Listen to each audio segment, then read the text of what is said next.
Hi, this is Dan Gilvazan, and you're listening to the Geekcast Radio Network. Jazz here, and I am so digging the Geekcast Radio Network. Cliff Jumper, commence countdown. 5, 4, 3, 2, 1.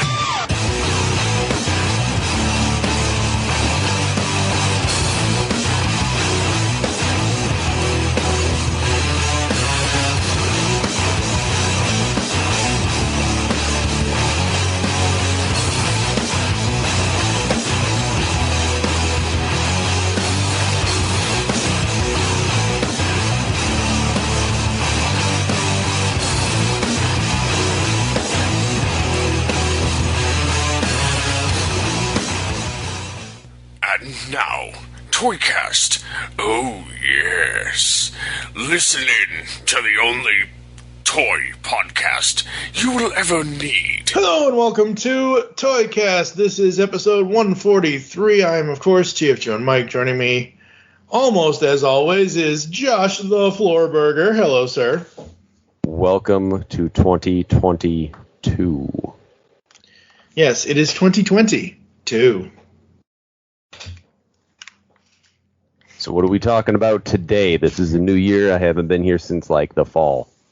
Yeah, I don't know. All of our fall plans got pushed off a year because every time that we got to the point of, oh, hey, let's talk about Trapper Keepers and falling leaves and whatever. Oh, wait, it's past school time. Or, oh, wait, it's past the, Christmas, screw Christmas. Coal for everybody. You know? So Well, one of the reasons why a lot of podcasts die is that you can have the best schedule, you can have the best plan, and then real life hits. Yeah. And you had some major life changes, and I'm not saying that I had it harder, but I know. Yeah, no, for those that don't know, for those that haven't heard the last two episodes I recorded, my wife unexpectedly passed away. Yeah, I'm real sorry about that, bud. Yeah, so, yeah. And for some reason you think talking to me is going to somehow make you feel better. I don't know what I was thinking. Well, so what have you been up to, sir? I think right around the time we last recorded, like maybe September, I started working 2 extra jobs outside of my teaching job. And the first job, as mentioned, I think was published at one point, was the toy shop. Yep, Times Past Collectibles. Yep. And the other one was running my own pub trivia business out of a bar nearby. Yep. And I didn't think that 2 days a week would be very difficult on my already busy schedule, but 2 days a week is a lot on my schedule. So pretty much devoted myself to both of those 2 different jobs in addition to my other job, and then trying to actually be a husband and a son and all those other things. And yeah, it's been a little crazy. I got behind in a lot of things. Yep. Hey, I mean, I think, for everything that's happened in 2021 and, we're just now starting 2022, Toycast has had so I said this is episode 143, folks, and it actually is episode 143. It kind of jumped from 114 to 141 because I looked at our catalog of content on our service that, hosts the files and posts, that where everybody that's listening to this on their podcatchers gets it. And they're like, yeah, by the way, you have 140 episodes on the server. And I'm like, oh, really? Okay, well then. It's not episode 115. It's episode 141. So we jumped. We jumped a few episodes, but that's okay. But yeah, I mean, episode 100 to 114, and then 141 to 143 now. 2021 going into 2022, the show kind of kept up until things kind of faded away there at the end. But Toycast is not going to spend another 7 years off the shelf. We are still here. We are still talking toys. What was your most wanted Christmas thing that you got? The one that I wanted more than anything else, but I actually got it. Yeah. I did get the pudgy pig. Have you seen that? God. The Yes. Power Rangers Lightning Collection. Yes. Okay, that was exciting for me. That was one of the first major monsters that I remember from Power Rangers growing up. I was really excited to get that. I got that from my sister-in-law and her boyfriend, which was pretty exciting. I also got the G2 rendition of the Transformers Generation Selects Megatron, the green and purple Tank. amazingly 90s tank that is totally set up to look ridiculous. There's nothing quite as realistic as a lime green purple pop, basically the color of purple soda, and with neon orange highlights that just sort of made the whole day to sit there Christmas morning with this neon green transforming tank. It's so funny you say that, because I didn't get that because I've never actually wanted that Megatron. But one of my Christmas gifts from my late wife was I was able to go on to eBay and find... did I buy them separately or together? I forget. Anyway, so Funko has the art series where it's, various characters just repainted in various colors and whatever. And you're going to like this because it's cool and it relates to something that we both enjoy. I was able to finally, after looking at them and looking at them and looking at them and not having them, get the Pop Art Series Masters of the Universe number 16 and 17, the green Grayskull He-Man and the purple Snake Mountain Skeletor. So we both got green and purple stuff for Christmas because this is by far the best Skeletor Funko Pop I've ever seen. I think we can agree, though. Those are some good color combinations. I'm looking at some other ones right now. Yeah. There's a few other G2 renditions I would hope to get one day. I'll have to send them to you at some point. Yep. Just these unrealistic recolorings of real-life vehicles that just don't work in any way. Yeah, are so amazing. Generation 2, because it was the 90s, was all about the magic of the cybernetic space cube and the horrific neon colors. And almost 30 years later, we can look back on them and just say, that was amazing, wasn't it? And we can just all lie to ourselves. Well, at Kane County, I don't know if you're familiar with G2 Space Case. I'll see if I can send you a link real quick. No, I know. I've seen him, yeah. It looks like if it doesn't give you a headache, you might start suffering some sort of neurological malfunction just because of just how garish the colors and the pattern is on it. But I had to pick it up. It was complete for $5 at a table. I couldn't pass it up. And then the color changers are the next ones I'm looking for, Drench and GoBots. Oh, wow. And I think Jetstorm might be on that as well.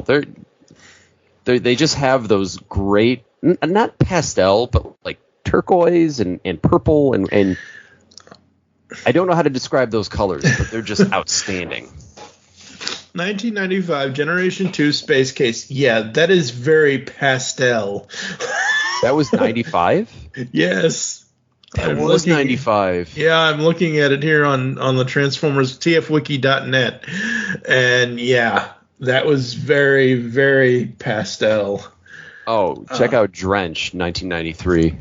Okay, yeah.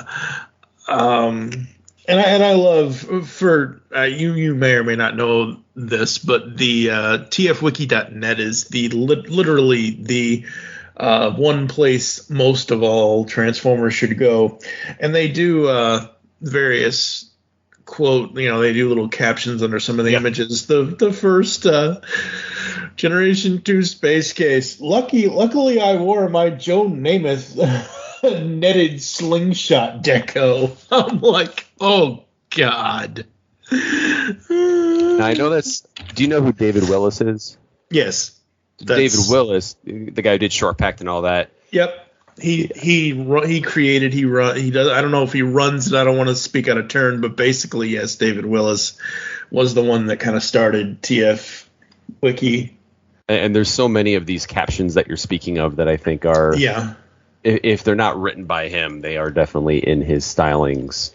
Oh yeah. But that's one of the reasons I love TF Wiki. But the Generation 2 figures in general are just a ton of fun. Some really innovative with their articulation. If you look at some of them, Laser Rod Optimus Prime, which they're remaking, is fun. Even the aforementioned Space Case and his brethren like Hooligan, all very much in that same style where they're using ball joints for, I would think, almost the first time. It's almost like a what would you call it? Not precedent, but something that came right before Beast Wars, because Beast Wars was 96 or 97? 96, yep. Yeah. Which... Yeah. All right, go ahead. Yeah, I love the... so I'm looking at the shattered glass version of Drench and the toy that they show. The caption under it, not Shattered Glass Drench, this is Universe Drench, who doesn't really exist at all. There is no picture here, and we never had this conversation.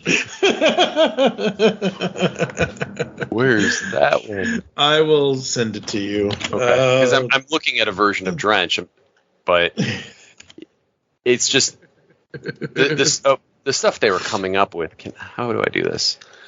Hey, welcome back, Floorburger, to using Skype and chat and trying not to have dead air during a podcast. That's why I'm laughing. Because I'm sitting here struggling. Thanks. Exactly. Yeah. Autobot. Okay, we're going to go to the disambiguation. Yeah, did I even say that right? Did I say it right that time? The second time, yes. Go me. Go you. All right, I'm just going to have to type it in at this point. SG, there we go. There you go. It should have taken you right to the link that anyway, never mind. Oh, I got it. I found it. Yeah. It's just crazy. So everything changed. The more things change, folks, the more they stay the same. I'm still an imbecile. It works. It works. Oh, Lord. Basically, it's like several of the Bayformers. Like, you have no idea how they go together, but at some point it just works. That's kind of how I function on a daily basis. Yep. I don't need to see Transformers insides on the outside. Thank you very much. I'll say that those designs were great in the first movie. I remember being really wowed by the Bayformer designs, but without a doubt, by Transformers 8, Electric Blue, whatever it was. The Last Night. With Mark Wahlberg. That was 4 and 5, so that was Age of Extinction and The Last Night. Whatever a joke. It just was getting to be a bad joke at that point. Yeah. I hate to say it. It was just a bad joke, but the designs just got old. They didn't work. Yeah. There were some pretty creative Transformers early on. There was the tow truck, I think, from the first movie that is still one of my favorites, although it disappeared with time, but that's about it. That's my tangent for Transformers. Here we go. Next topic. What are we doing? I don't know. Shall we have any commentary on the ridiculousness that was the toy community in 2021, or should we just skip it?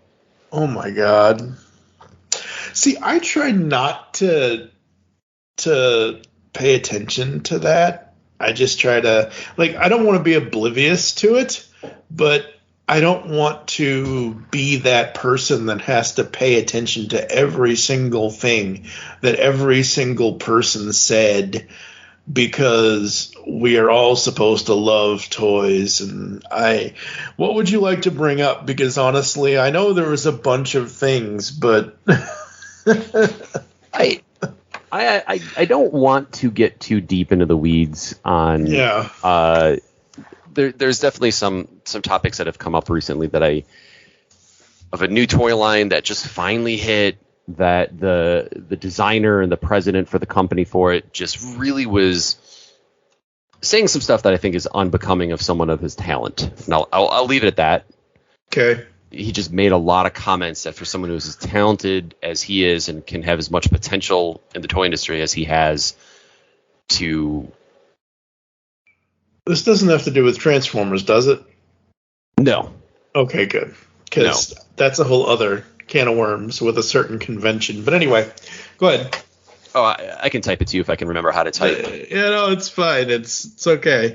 Well,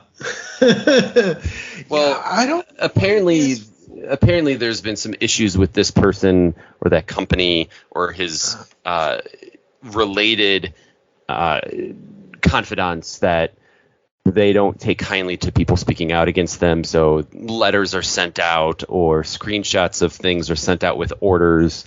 Yeah. There's a lot of allegations and a lot of pictures and stuff that are out there. And you're right. I mean, it really should be more about having fun, and it's so weird to see stuff that you only see in modern 21st century politics and nonsense.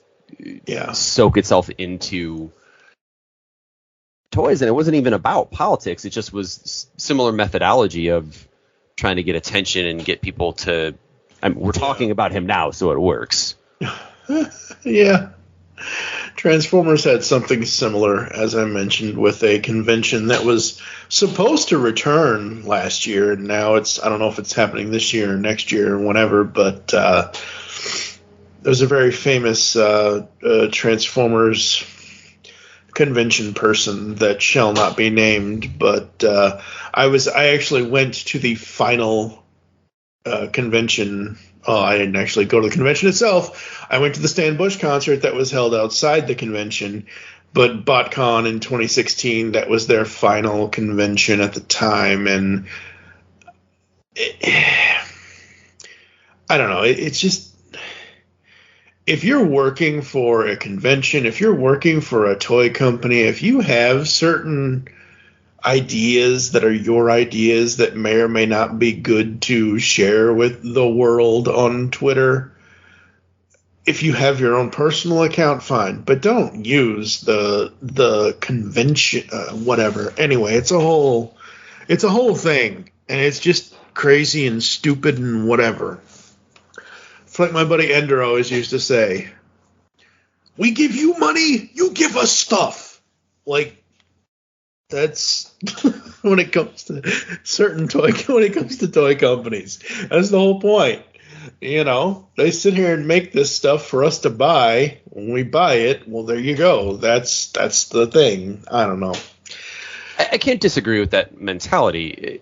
It's really interesting to me because in one of these streams that I was watching of these really angry toy collector peoples on YouTube's, they were talking about how they felt that toy shelves were starting to look like Soviet Russia. Now, what toy shelves looked like in Soviet Russia, I don't even know, because I don't even think they had toy shelves. However, I digress. Yeah. He was saying that he felt that every collector should have equal access to buying toys at the same price with the same level of ease and availability. And I'm thinking to myself, you're complaining about things looking like Soviet Russia, but you're saying that everybody should have the same opportunity to get what they want for the same price, almost like the community should be supported all at the same level. I was starting to see him contradicting himself a little bit there. I don't know if you're catching along with that. Yeah, no, I got it. The thing of it is that I can only put this in exclusive terms. Specifically to the stuff that I collect. I would love to be able to go to Target at lunchtime and see an entire shelf of exclusive TMNT2 Funko Pop Super Shredders with the Target sticker on them. But I know, because the Funko balloon hasn't popped yet, here's hoping it doesn't, but it hasn't popped yet, I know if I'm not there at 7:55 or earlier in the morning, you know what I mean? Like, oh, trust me, the exclusive thing has been a nightmare, but it has. Unless I am mistaken and I can be corrected in this, and I'm at the point in my life where somebody can provide me information that proves my understanding of something wrong, so I can enhance my understanding and I can improve what I think and what I know. Right. As far as I understand, a lot of those exclusives, that comes down to the retailers. That's not Hasbro. That's not Mattel. That's not. I guess they're agreeing to those deals, but yeah. Walmart will basically say, if you want us to carry your Transformers, you better give us something special, because then we're going to buy them at the volume that you need them to be bought at, that you can actually turn a profit, that we can turn a profit, but you got to give us some incentive. Yeah. And I don't know. I'm not saying I like it. I'm not saying that is subjectively good or bad. That's just how it works. And everybody who's yelling at Hasbro and picking on toy companies, it's not them. It's Target and Walmart, but nobody seems to be mad at them. It is also Hasbro. Oh no, plenty of people get mad at Target and Walmart. We get mad at everybody though. That's the thing. But the thing is, if Hasbro has a deal with Walmart or Target or whatever, part of that deal, as far as I assume it should go, and I'm probably making an ass out of myself when I say this. No, I do that for both of us. Don't worry. If Target wants this exclusive deal, Hasbro should, in theory, be supplying Target and their multiple chains over the entire continental 48 states, or even hell, I don't know what the Target market, again, just whatever is for Alaska and Hawaii, but let's just say the lower 48. Hasbro needs to give them enough product for that exclusive deal so that Target can then have enough.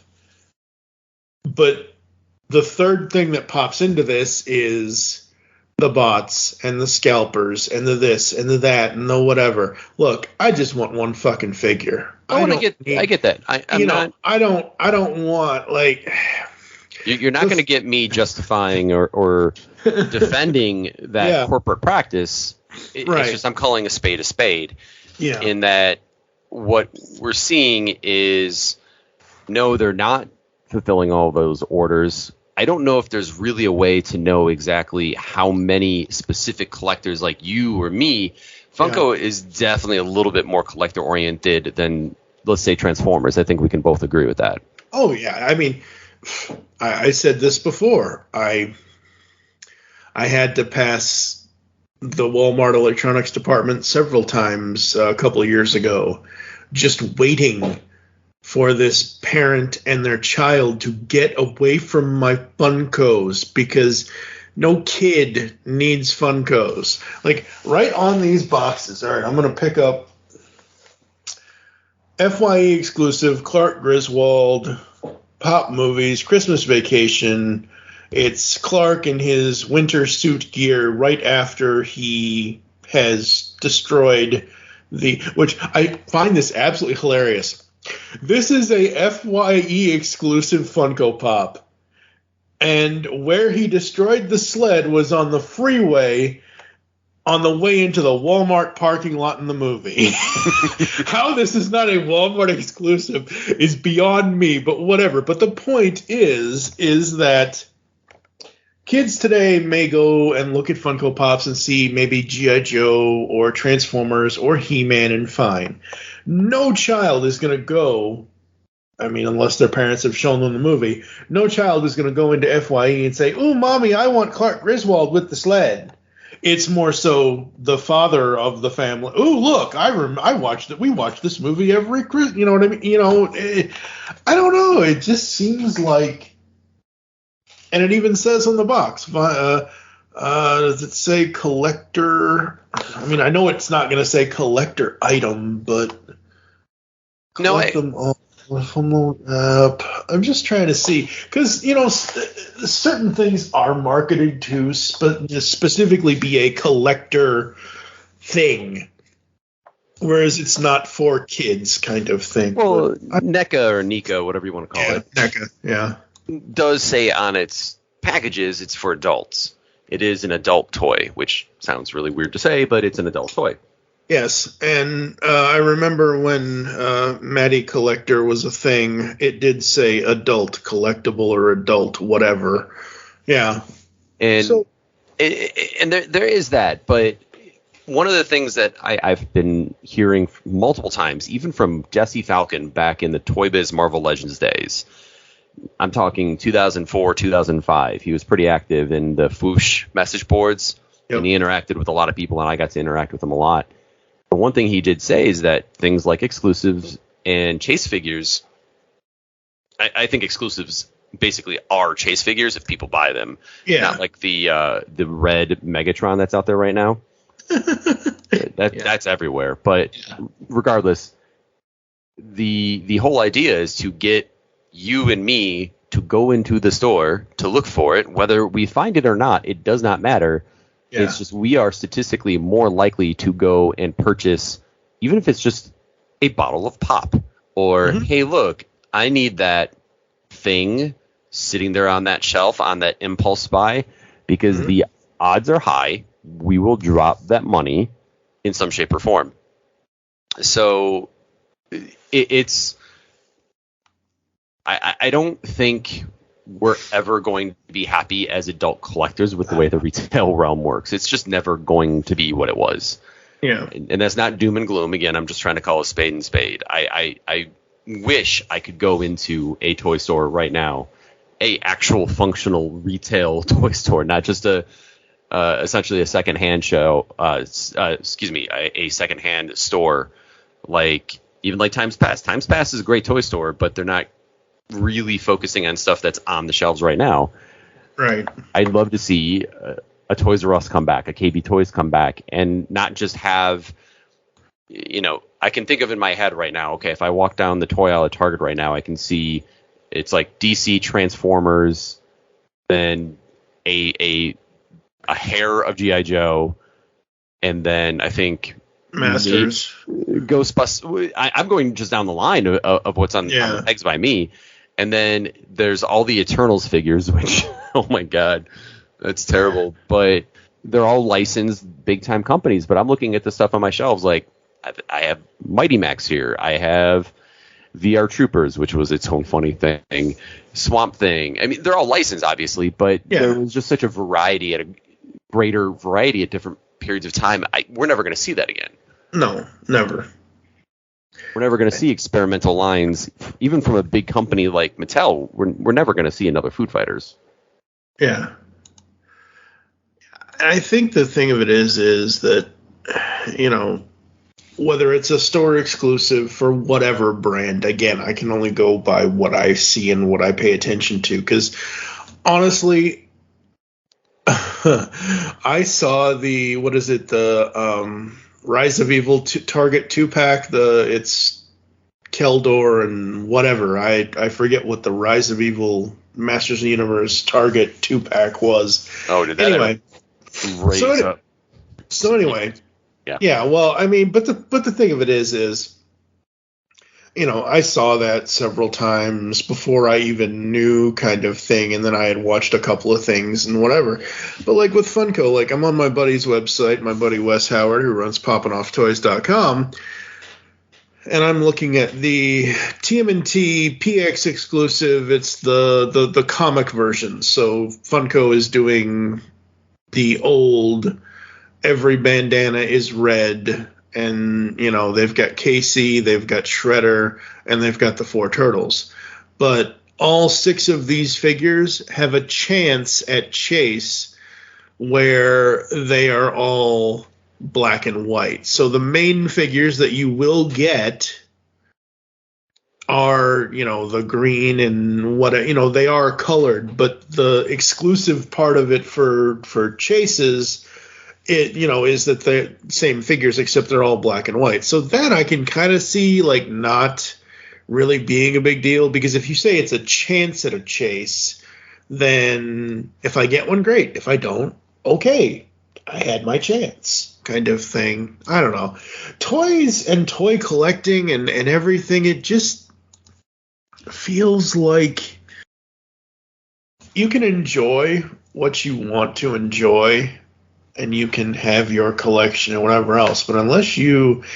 But if you share that with anyone, it's like, oh my God, why would you want to do that? Why would you want to engage with people? Because then everyone's either going to be jealous, or they're going to be mad, or, oh, you got this, but I didn't get that. Or, but it's like we're all still fucking children around here sometimes, and it's just crazy. Well, I mean, why would anybody give anybody a hard time about liking something like Waterworld toys? I don't understand it. It's only one person I know that likes Waterworld toys around here, folks. Well, I think there is something very different in people who collect toys versus people who don't. And I think one of those things is that you're still very much in touch with your childhood, probably more than most people, and just I think with some people to a healthy extent, and to some people an unhealthy extent. And I'm not saying they're in touch with their childhood where they are just a big kid and they're in touch with their inner child and they know how to have fun and let loose. I think there are some people who are still very much more stuck emotionally in some ways, as though they were still a child. Yeah. And what I mean by that is just where people are probably more likely to allow their emotions to guide them than their own logic and common sense and experience. So I've told this story before. From 2005 to 2011, I had a actual toy collection still. I mean, I had just started it in 2005, but that was the first time I had actually had an actual toy collection since I was a kid, kind of thing. And I would drop, 2006 was for me, it was the explosion of eBay.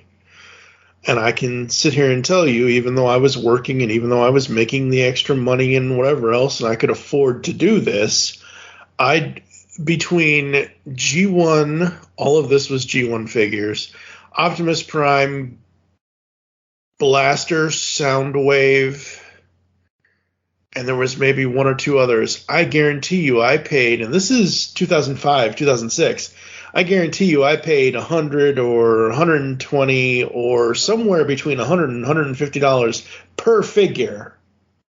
And I was buying these like one or two a month kind of thing. And at that time in 2005, when I was 25 years old, I was getting my childhood back. I was, looking for every single thing that I could find, Turtle stuff, Transformer stuff, He-Man stuff, whatever I could. That's the only reason why I ever ended up in 2009 or 10 a Club Eternia or Matty Collector subscription person, because that was the only place you could get, the current at the time new classics figures that they were doing. And I'm like, okay, yes, this isn't the original vintage toy, but this is a modern version of that I want to have, kind of thing. And things happen, and I had to sell the collection, and that was in 2011, and 12 years later, or 11 years later, I have no interest. There's one specific toy that I would ever go back on eBay to find a mint in box toy, and that would be Transformers Generation 1 Astro Train. because that was my favorite. Out of all the Transformers toys that Hasbro ever put out in the 80s, that was always my favorite. But I moved past that. I'm not, from 2011 to now, I was never in the whole thing of needing to have the collection. I switched, actually. I switched from toys to comics, because I started the Pull Bag in 2013 here on the Geekcast Radio Network, which is our comic review show and discussion show. So, like, it kind of switched, and the comics I was buying were, whatever was currently going on at the time. At the time, it was DC New 52 and Marvel Now and whatever. So I had I was done with toys in 2011, and then somehow, some way, the end of 2016, beginning of 2017, I found out about Funko. And I have not looked back. However, I also say, I do this. I do abide by this. If I can't get it, fine. If it's too much, fine, or whatever. At the same time, I'm not sitting here. I will never have 3,000 Funko Pops. I don't want 3,000 Funko Pops. I want characters that aren't going to have a toy anywhere else. Again, like I mentioned, the Clark Griswold, or even the Target exclusive Home Alone Kevin McAllister. The difference between the Target exclusive and the common that they put out a couple of years ago. The Target exclusive has him in his winter hat. Basically, it's the winter scene when he's walking home from the store when Harry and Marv chase him. So his winter gear. So that's why it's a Target exclusive, is because he has a completely different outfit on. But I know I'm never going to find an actual action figure toy of this version of Kevin McAllister anywhere else other than Funko, and that's why I like them. At the same time, if it's something I don't like Waterworld toys, I would never buy a Waterworld Funko Pop. So I think what's interesting about your collecting compared to my collecting, like where you're at now. So you started off trying to rebuild or expand on your childhood collection.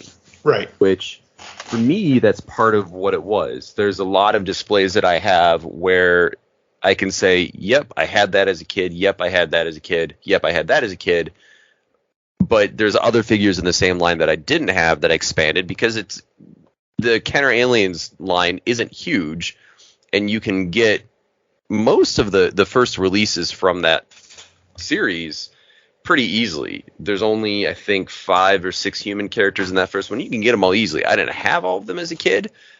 I think I only had the Drake, but they were $3 a piece when I got them. But for me, it was, so I can actually reclaim those positive parts of my childhood and expand upon it and revisit it. Because what's interesting, I think, with collecting, especially collecting toys, is that it's sort of a connection right back to your past. And I think that's why a lot of us like it, is that I can actually tangibly hold something that I know I had or maybe didn't have but had seen, and I now have it in my hands again 30 years later. I mean, so I was born in 84, so 93.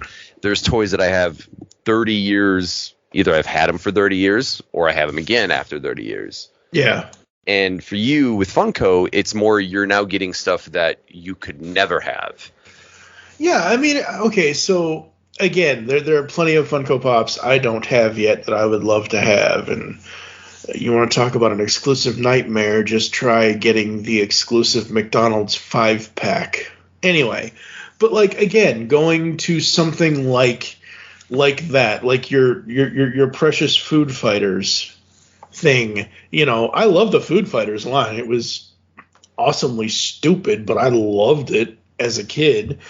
I personally don't need to have it now, but again, when I was a kid, every single character that even the stupid, you remember the stupid Burger King Kids Club commercials? There was an animated kid character.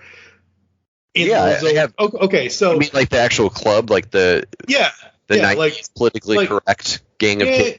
Yeah. So there was an actual. It's in one of the old Burger King Kids Club commercials. There was an actual, mascot of a kid character with the goggles, right? The blonde. Yeah. I've got that. Yeah. Okay, so here's the thing. When it comes to Funko, other than Transformers and He-Man and certain movies and TV shows, I am looking for things that I wanted to pull off my television screen as a child/teenager. Do you still need one of those? Because I think I might have a spare. No.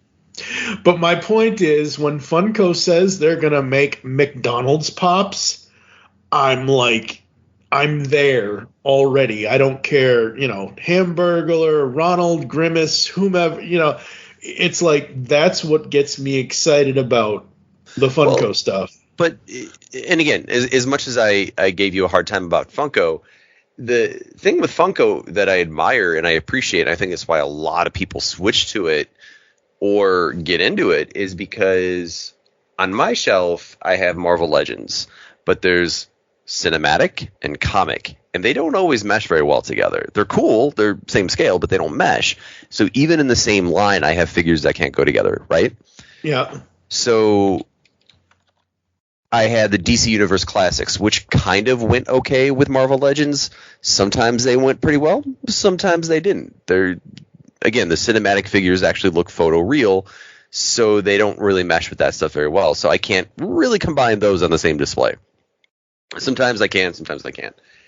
But now with McFarlane doing 7-inch scale DC figures, those don't fit with anything I have. But Funko Pops, no, I totally agree, where you could have a character from Aliens, like I'm looking at my Kenner Aliens right now. You could have a Kevin Costner Waterworld. You could have the kid from Burger King. Yep. You could have the Backstreet Boys. You could have Gargoyles. They actually do have the Backstreet Boys, but yes. I never saw them in person, but yes, I'm aware of them. Yeah. They weren't in outfits I really cared for, which is weird to say that, but anyways. But no, I mean, I appreciate that about Funko quite a bit.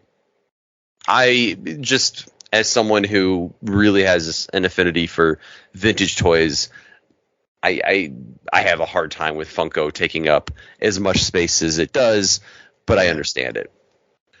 Yeah. So I'd have to look on the actual Funko app. My phone's actually in the other room charging.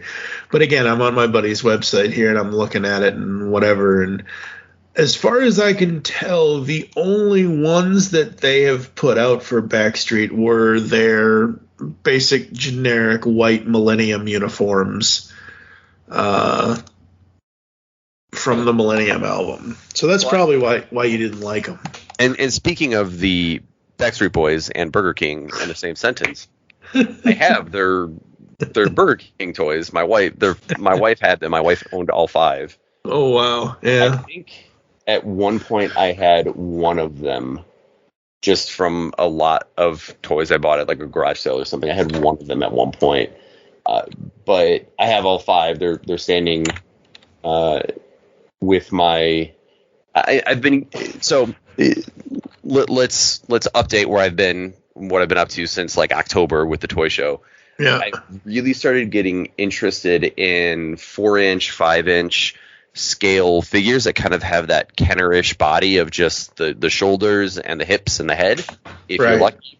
Yeah. If you're really lucky, they have the elbows. I've really started appreciating those. For whatever reason, I'm just really enjoying them. And so I've been kind of picking up some here and there. Kenner RoboCop, for instance. They're not, and if you can find a lot of these, they're not very expensive, but they fit really well in the Pee Wee Herman playset. So wow. Well, hey, we'll be hopefully seeing some more pictures of that as I get time to, and a better camera to get more creative with it. Because I think my iPhone camera has taken a little bit of a dip, and I don't know if that's on purpose because I don't know. What model of iPhone do you have? 8, but I'm not finding the photo quality to be as good as it was a couple of years ago. Yeah, I'm sure, because they're all putting it into the 13 mini and the 14 and everything else and all that. So yeah, I've been going after those figures, and the Burger King Backstreet Boys toys, despite some of their weird features, they actually fit pretty well with all that. James Bond Jr. is in that category. That's a wacky line. That is a line that not even a mother. That's neon. Yeah, that's very neon. That is a very neon line. And I only ever had James Bond Jr. himself. I don't think I had any of the others. I recently got Odd Job, and I think it's Dr. No, I'm not sure. But I recently got Odd Job, and I don't think there's too many others I have to get from the line. It might be one of those lines that if I see it for really, really cheap somewhere, then maybe I'll consider it. Yeah. Unless it's there's a toy shop up in Sheboygan, of all places, that I'm thinking about visiting. Not because they have James Bond Jr., but if I'm ever up that way, it's only about 2 hours for me. And it's not too far away from a place I've gone to take some day trips to. So, yeah. But yeah, I mean, if they're neon, they're awesome. There's a bright neon orange James Bond Jr. figure, and it's awesome. How much are you into the Marvel movies, or are you not into the Marvel movies? What do you mean? The Marvel Cinematic Universe, yay or nay? Oh, I mean, I love it. I haven't seen Spider-Man yet. Okay, no, it has nothing to do. It has nothing to do with Spider-Man. The reason why I'm asking you is because you and your neon colors, these are not neon, but they have on Amazon, they have a Funko Pop 5-pack of Thor, Captain America, Black Widow, Hawkeye, Hulk, and Iron Man with the Infinity Stone colors. So Thor is purple, Cap is blue, Black Widow is red, Hawkeye is orange, Hulk is green, and Iron Man is yellow. And at the bottom of each of this 5-pack, because they come in a 5-pack, so they're all on this one stand, they have the stones at their feet. They look like they should be fruit flavored. Like this. I'm waiting for Barney to just pop out. Come here, Fred. Give me your Fruity Pebbles. Do you remember those Otter Pops? Oh God, yes. These look like they could be the mascots for Otter Pops instead. Oh boy. You know what's funny is that there are Funko Pop Otter Pops. Oh yeah, I've seen. I actually.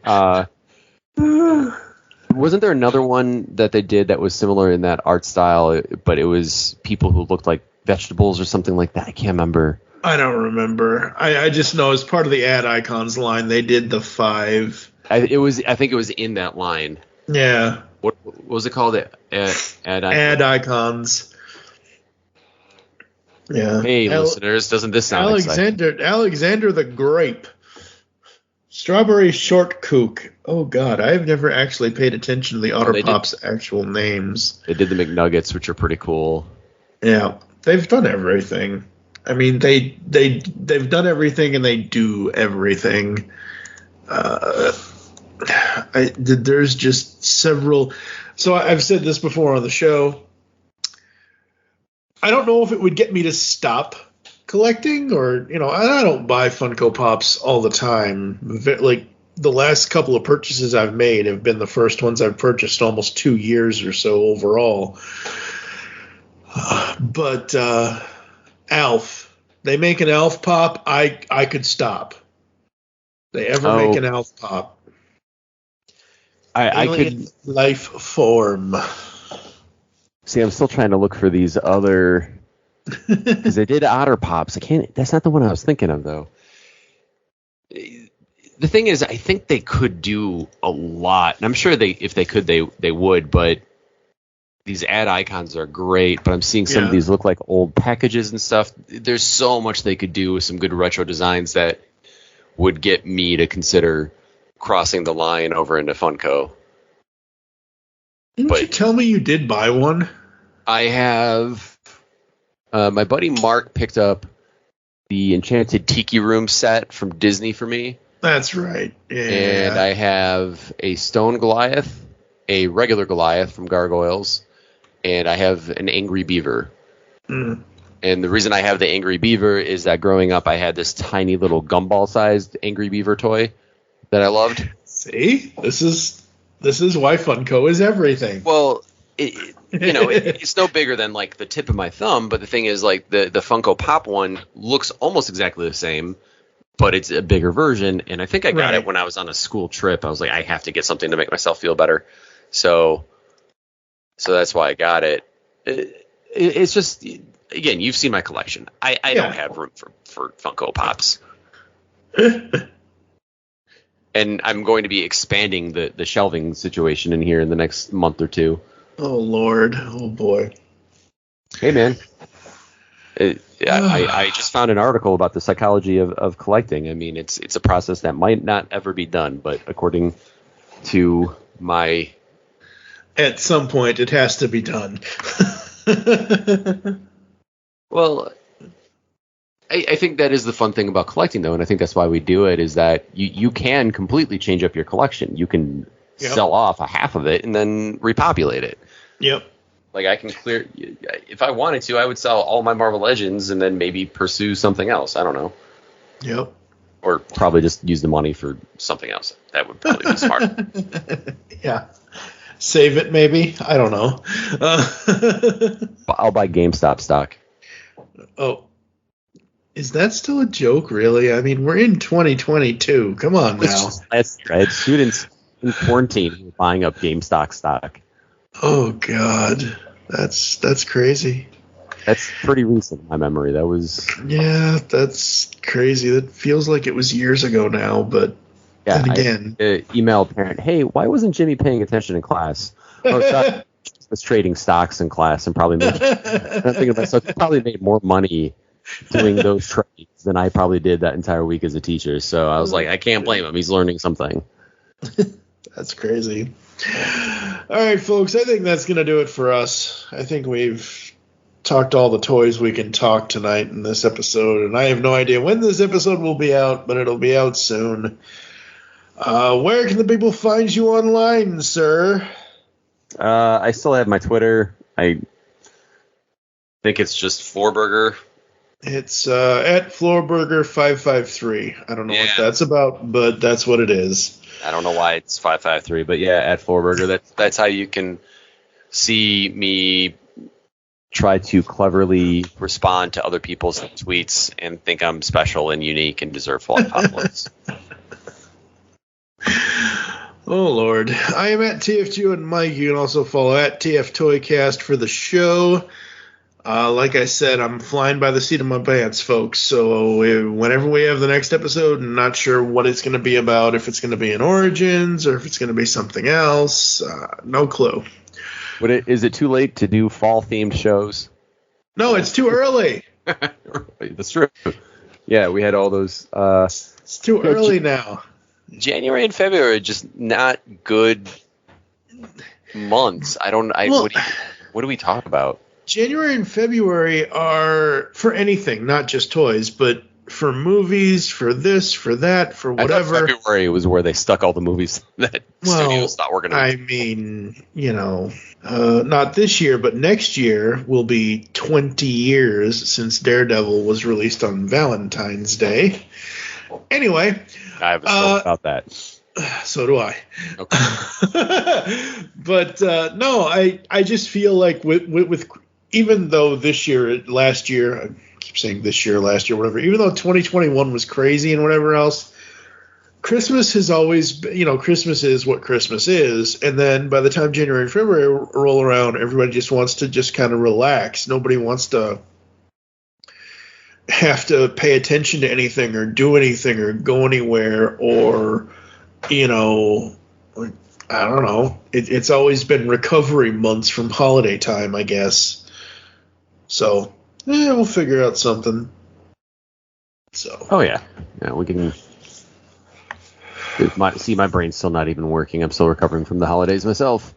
Yep. I just was on Twitter or Instagram or one of them things. I think I put it on the Toycast Facebook page.